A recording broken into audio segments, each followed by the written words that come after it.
Nahablutan ng wallet ang isang estudyante sa Daraga Albay.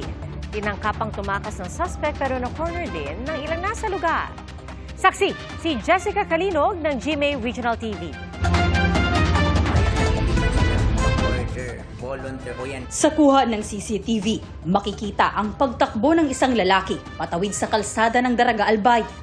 Maya-maya pa, na-corner na siya ng ilang residente at mga kawani ng Public Safety Office. Ang lalaki sa video, suspect pala sa pagnanakaw sa isang estudyante. Kabulang kami. Papuntang munisipyo, nagtawag ako sa radyo, yung naka-basement dito.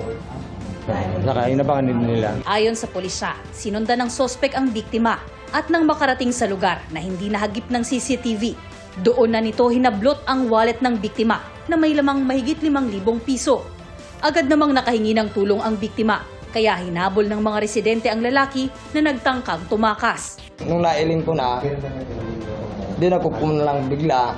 Hindi ko man kung may patalim o ano man, basta siya din ako ko. Agad namang rumisponde sa lugar ang pulisya, kaya tuluyang inaresto ang suspect.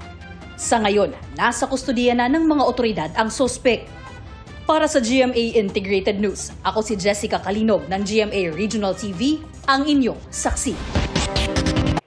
Mga kapuso, sama-sama tayong maging saksi. Mag-subscribe sa GMA Integrated News sa YouTube at para sa mga kapuso abroad, samahan niyo kami sa GMA Pinoy TV at sa www.gmanews.tv.